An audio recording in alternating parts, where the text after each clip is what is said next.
Hello everyone, my name is Adrian Ryan and I'm a Project Support Officer for FutureLearn, and I'm joined by my colleague Matt Poynton, and today we're going to have a look at a site called FutureLearn. Now FutureLearn is a website that is run by the Open University, and it basically gives you the opportunity to try different courses that you may well consider doing for higher education, university, but it actually gives you access to the courses, and the vast majority of content is free. Now, FutureLearn first started and was launched in 2012, with the first course not taking place till 2013. I signed up when it was first flagged up as a potential free online provider, so I signed up thinking, great. Unfortunately, I signed up earlier in the year and had to wait until September when the first courses were actually running. And they had a few courses there that we could sign up for, but the one I signed up for was Introduction to Forensic Science, which was really, really good course. It's based on a crime scene, based on a real crime as well. So you start off with the crime scene, you talk about how you'd actually then secure the scene, you'd look at fingerprints, DNA, they then look at blood splatter, which is one of the things if you're into the CSI type programs. I think what the thing with it is, if you watch CSI and programs like that where they look at forensic science, actually when you look at the reality behind it, there's a lot more in depth, and you can watch the telly program, but then you can try it for real for free. It was a really good course. It's still on there now, and you can sign up at any time. I would recommend it if it's something completely different, and there's a wealth of courses on there that I've actually looked at and promoted, and quite often I've promoted them in workplaces when we've gone around workplaces. I've also promoted them at conferences and events. We run a session on free online learning, which hopefully at some point in the future we'll have a webinar on through FutureLearn. We go over now to my colleague Matt, who I know also is a massive fan of FutureLearn and has signed up for numerous courses, and we'll get a bit of a take on what Matt thinks of Future, and hopefully he's going to show us some of the courses, and we might even get to see an introduction to one of the courses or some of the content. So over to you, Matt. Do you want to tell us a little bit about your experience of FutureLearn, and also just give us an idea of what it's like to do a course? I've sort of give a very, very rough idea about one course I've done. I have done numerous others, but I think if we show people and get your take on it, I think it will work really well. Okay, yeah, well, good afternoon, Adrian. As Adrian said, my name's Matt. I'm a projects officer with FutureLearn, and I go around the country, usually when we're not locked down, promoting learning and going into workplaces and helping to deliver some learning as well. Now, yeah, FutureLearn, really one of my favorite sites, if not the favorite. It's, as Adrian said, it's a largely free site. In fact, in many respects, it's a totally free site.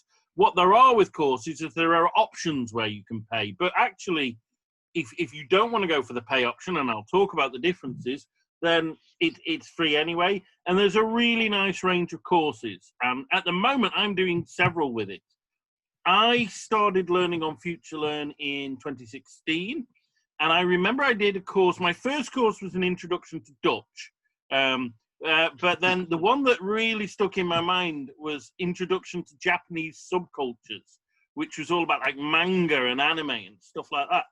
And I'd never been on a course like that before about such a niche subject, but so interesting. And it was a really, really memorable course, that one was. Really enjoyed it. And so during the lockdown, I've been sampling a lot of their other courses. And what I thought we could perhaps do now is, if I share my screen, we could go on and have a look at the website. Excellent. Yeah, Matt, share away. Let's have a look. Okay. So, let's have a look. So, I'm on the FutureLearn website at the moment. Let's go to the main page. So, this is the page that you would get when you go on. There's the little FutureLearn logo up in the corner.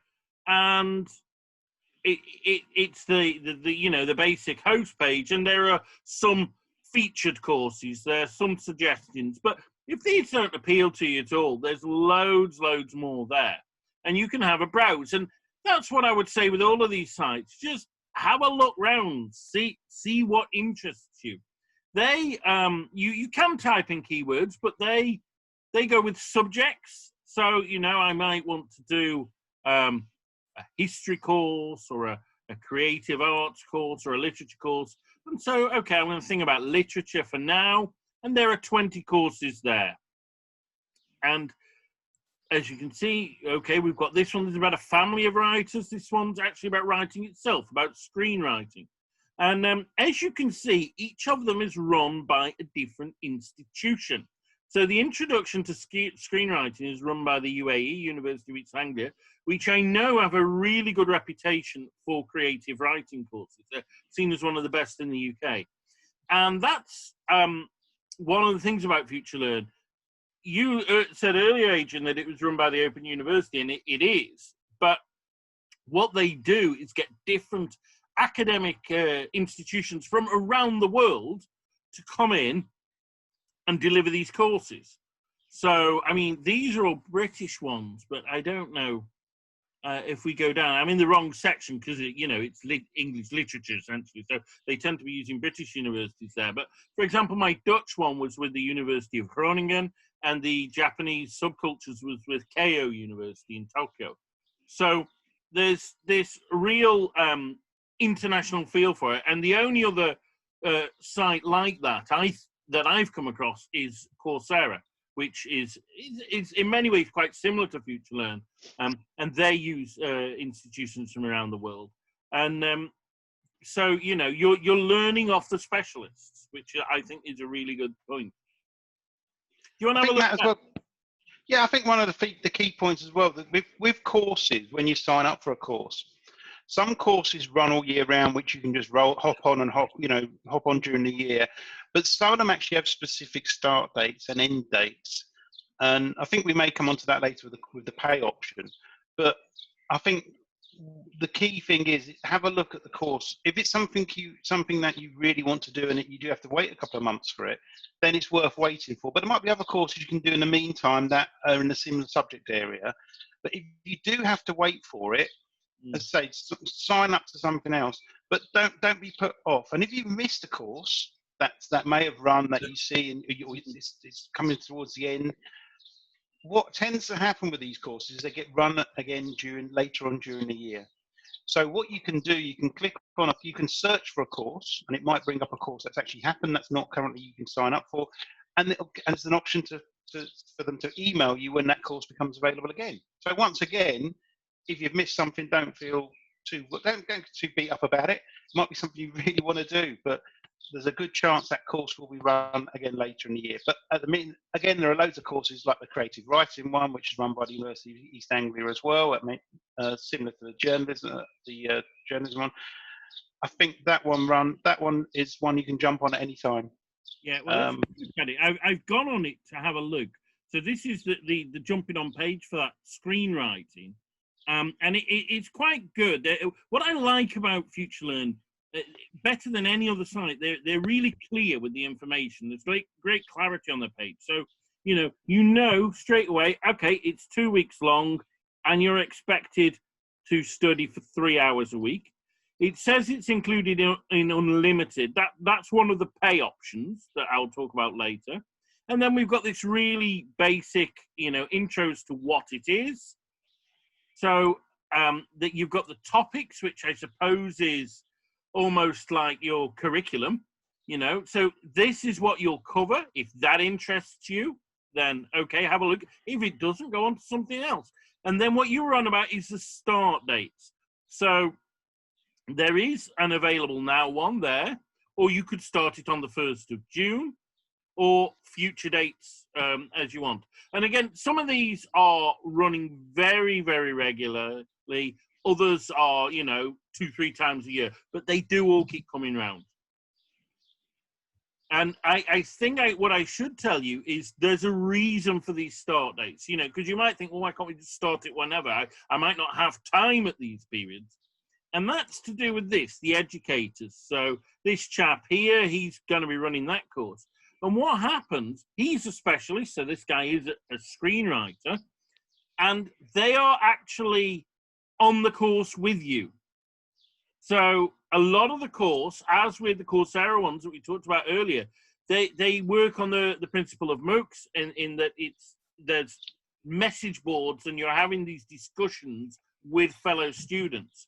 But not only are these message boards there, but the educators are actually on the message boards and, you know, asking some directed questions, saying, you know, what's good about some of the posts or others. And that gives it that interactive quality that makes it superior to a lot of the learning that's out there on the web.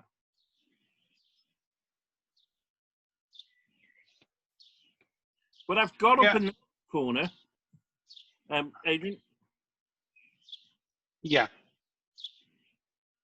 Yeah.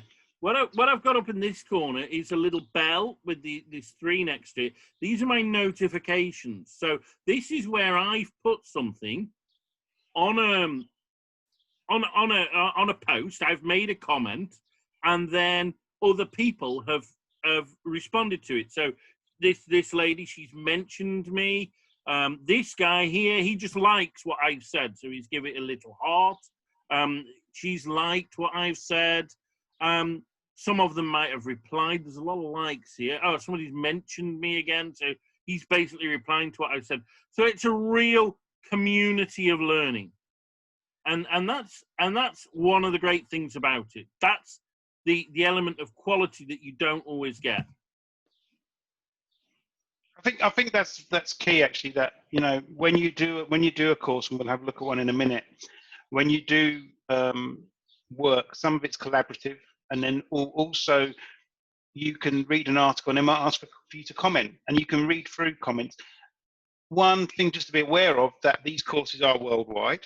You can have thousands of people on the course at any one time.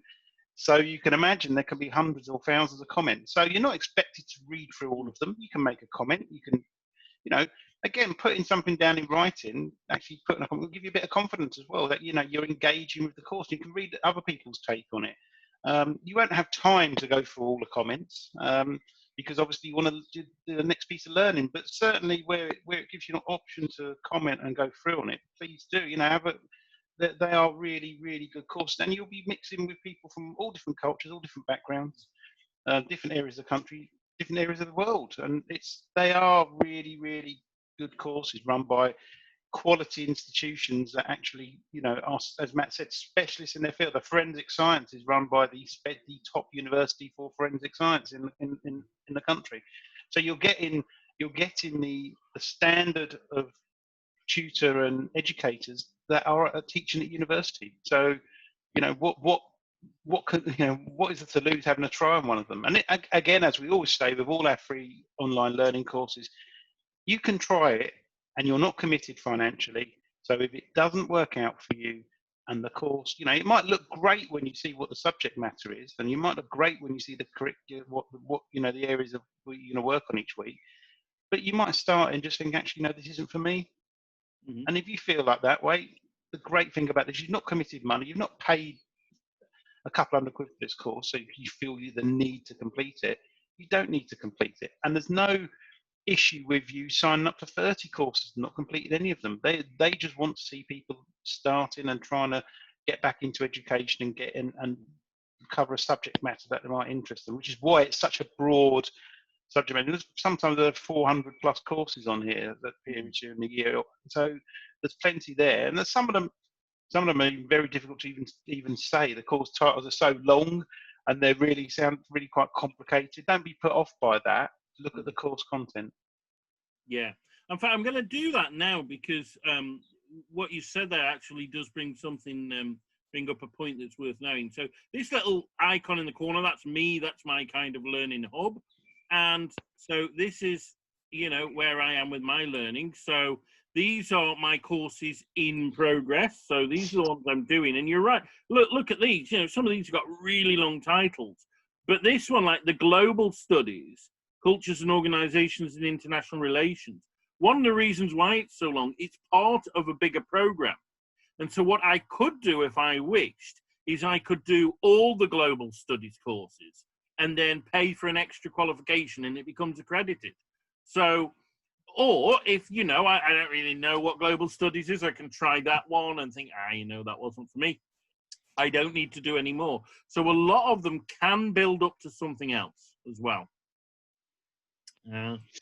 So there's that one. So these are all the ones I've done. You mentioned sometimes you get loads of comments. I did this one here on COVID-19 and basically the first week of the lockdown, and there were thousands of people on it because everybody wanted to know about that topic at that time. And you know, I basically just read the stuff. I didn't comment. On some of the others, I comment quite regularly. So if I were to go on, for example, this one here, because I know this is a course that I've commented on a lot, and I could, let me go on week 1. So let's have a think. Okay, if I go on this one, this is a course on religion. Why does religion matter to you? Look, there's 157 comments on that. That's because it's the initial page. You always get more comments on the initial pages. So if I click on those comments there, and then there are some of the comments. Most of them aren't very long, but there is something I want to point out about comments, and that's this bit here. It is a maximum of 1,200 characters. So if you look there, you see I've typed in 14, and that can be very, very annoying if you have got a lot to say on the topic.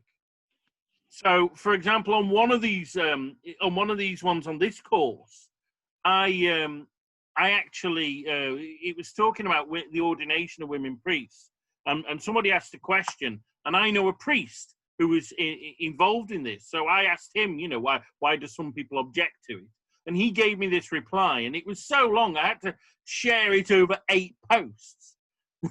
Because, and that was really annoying. And so I actually asked the folks at FutureLearn, I said, look, why don't you let us type longer posts? And they said, well, they've done research and people don't tend to read anything longer than 1,200 characters, which is not that long at all.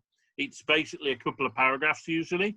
So what it does do is train you to try and pare down your thoughts into a more manageable and readable chunk, which is, I suppose, a skill in itself. Yeah, I mean, I think the point you're making there, Matt, is a good one. I mean, most people will probably put one paragraph or a very short comment, but if it's something that you're really, you know, really got knowledge on, and you want to try and give someone some information that will improve their knowledge without preaching or you know. Showing off, as some people may see it, you know, without that, then yeah, I think it is difficult. It isn't a very long piece that you've actually got. Oh, we've got Welcome to Rome, a virtual tour of the ancient city. Now, I did start this course, and I did show this course to some people at an event that I actually was involved in, a group of ULRs at a ULR forum. So this is something that I've actually shown people. So I am fairly familiar with it, but do you want to tell us a bit more about it, Matt? I thought I'd go on this one, which I did a few years ago, because it's a really nice example of a course in terms of the materials that it's got. It's run by the University of Reading, but also it's a great example of kind of learning for personal pleasure. So what I'm going to do, because one of my favorite things about FutureLearn is the quality of the learning materials out there. There's loads of videos. Play a bit of this one.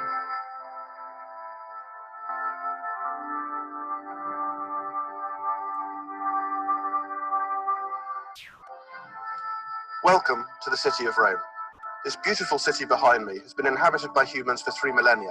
But on this course, we're going to be looking at Rome at its pomp, at its height, about 2,000 years ago, when the emperors here ruled a vast swathe of territory from Hadrian's Wall to the Nile Delta, and the resources, the materials, the ideas from around that empire allowed its rulers to transform it from a city of brick into a city of marble. You might well think of Rome as a city of monuments, the Colosseum, the Fora. So you've got that there, but I'm going to see if I can find this, because that's quite typical of a FutureLearn video. They're professionally produced. There are, you know, real academics on there who've got some presentation skills, but where are we? It might not be. Here we are. So, but what's great about this course is the University of Reading, which one assumes is why they picked them. have put together a 3D model of ancient Rome at its height, and they explore the modern city as he was doing there, along with the model, so you can see the ancient city. So I'm going to show you a little bit of that. Another tool that we'll be using in this course is a huge 3D digital model of the ancient city that I've built over the last few years at the University of Reading for teaching my students. And by flying around this model or walking through it, we can maybe get a glimpse or a sense of how the city may have appeared all those years ago. I mean, that is amazing, and that's how technology can basically really, you know, change our lives at the moment, because, you know, it's so much more alive than just, you know, a normal video. And what was great for me is I really enjoyed doing that course, because I did that course knowing that we'd actually booked a trip to Rome. I mean, my son was in primary school at the time, and it was their class project. And he'd asked, could we go to Rome? And I thought, I'd never been. So we booked some cheap flights. And I could explore the places we were going to go, both through the model and in the video. And then when I was there, you know, I'd be walking down the street and we'd see this ruin. And I'm like, I know what that is. That's the Temple of Diana, and oh yes, that's where the Hippodrome was. And in my mind's eye, I could see that model. So it made the whole trip come alive far more for me personally, and it helped me educate my son. And there was another element as well, because knowing that I was going there, on the message boards, I left messages for the other students and the academics. And I said, look, you know, I'm going to Rome. I'm taking I don't know how old he was at the time, 8 or 9 year old.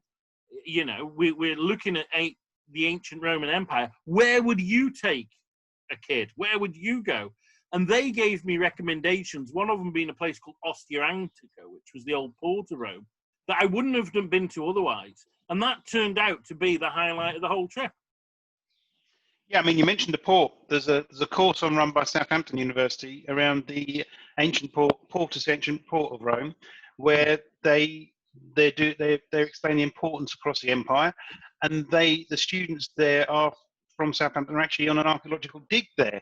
So part of the course was a live archaeological dig, which they do on using Google, and it's just fantastic. You know, it's just such a good thing.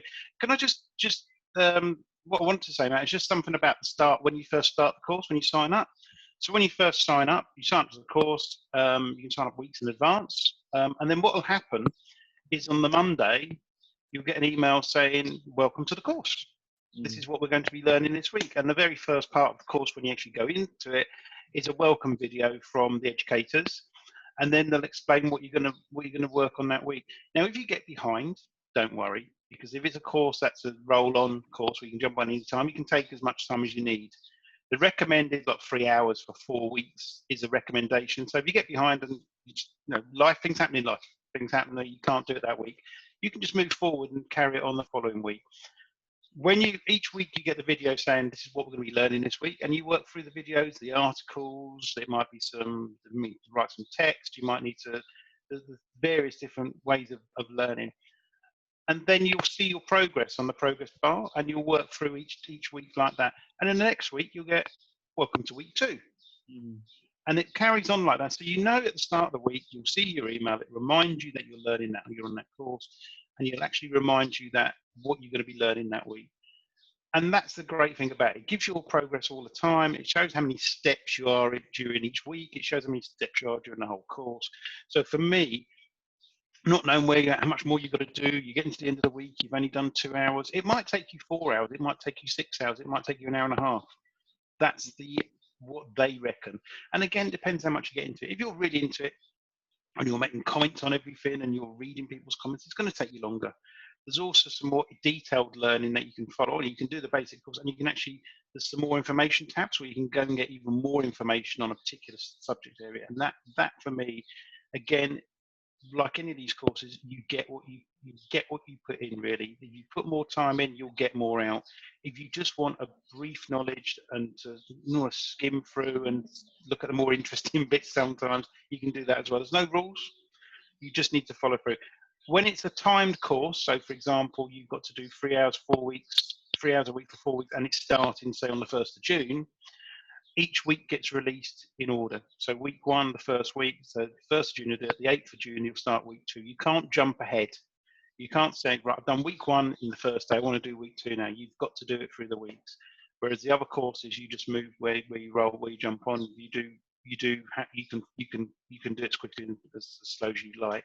So just be aware that there are weekly intervals where you have to wait till the following Monday to get welcome to week 2, and this is what we're going to learn, which actually is good, because it means, you know, if you are behind, it does give you that opportunity to catch up. If you are ahead and you're doing a lot of it, there's no reason why you can be doing another course at the same time, like probably Matt's done and some people have done. You know, so occasions I've been signed up to 3 courses, because what I do is when I go out and speak to people, I like to show them the course live, like Matt has shown you there. I like to show them the course and say, this is what's available, this is what you do, this is how you learn, this is what it looks like. Don't be scared by the title, don't be scared by the content.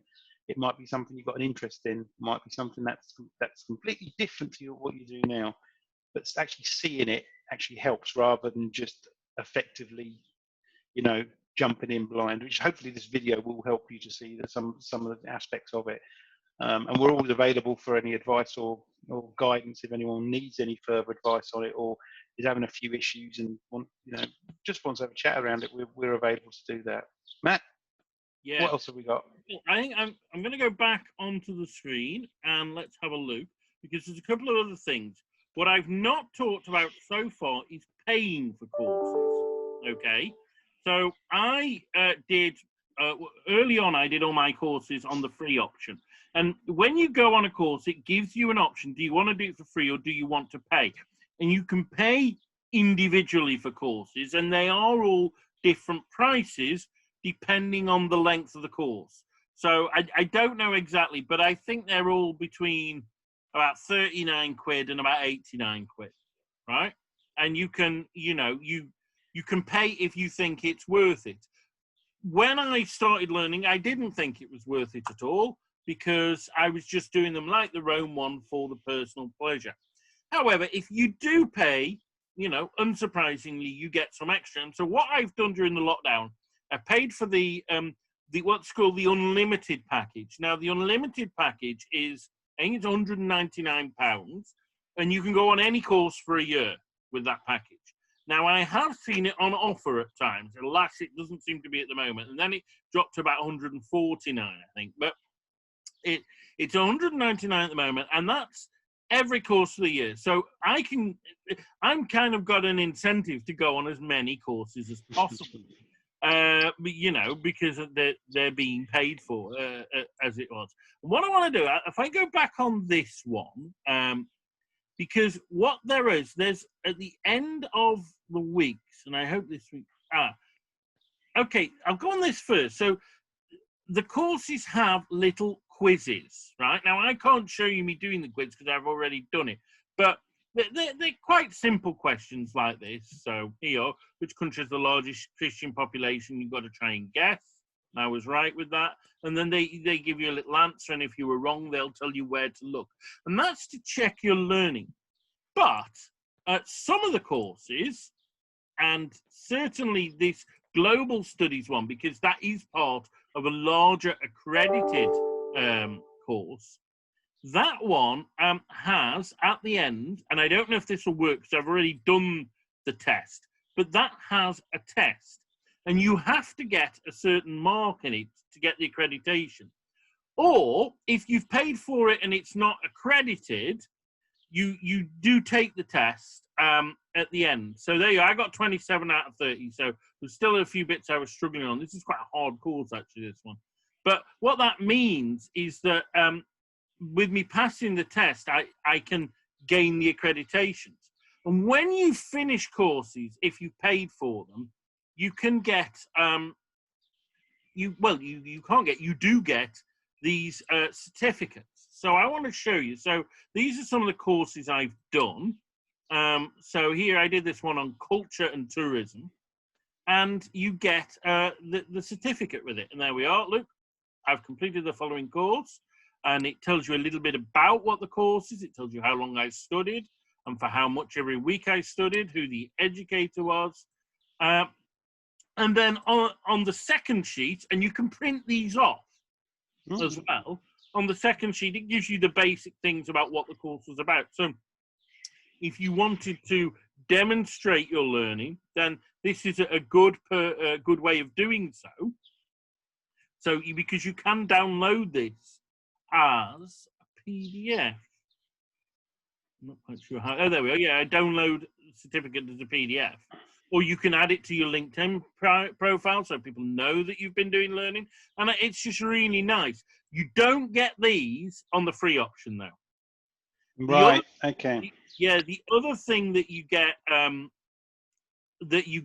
this, if you pay, that you don't get on the free one, is when the course is finished, like this culture and tourism one, I still have access to all the resources.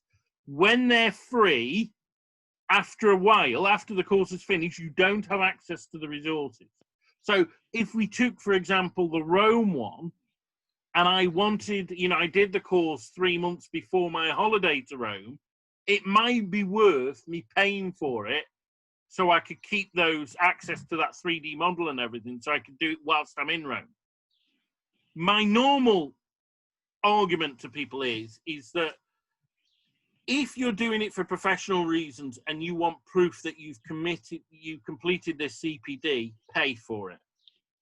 If you're doing it for personal reasons, why would you bother paying? That's my normal argument. That's me personally. That said, if you're doing enough of it, say you're retired and you're going to be doing a lot of these courses over the year, 200 quid is not that much. And it is that proof.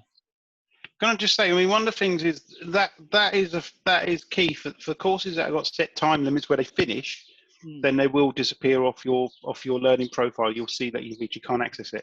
If it's a rolling on, the course you can hop on any time, it tends to stay there longer.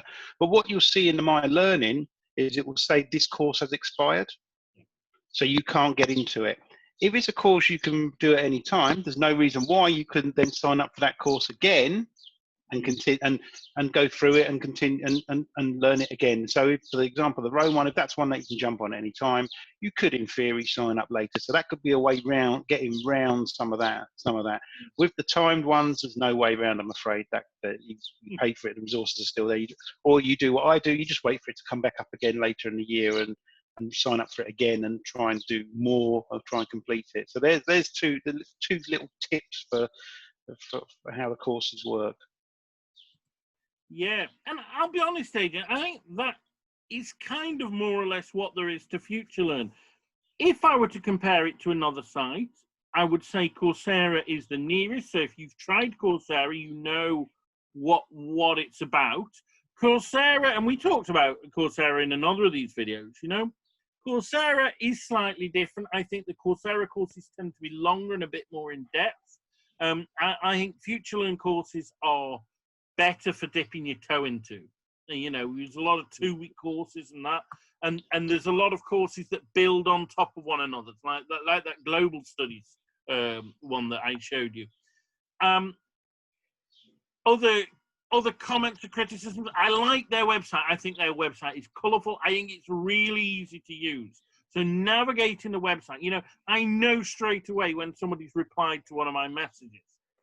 Because I've got that little bell with the notifications in the corner. It's dead easy to get at my certificates. I find it's far superior to Coursera in that respect, the use of the website.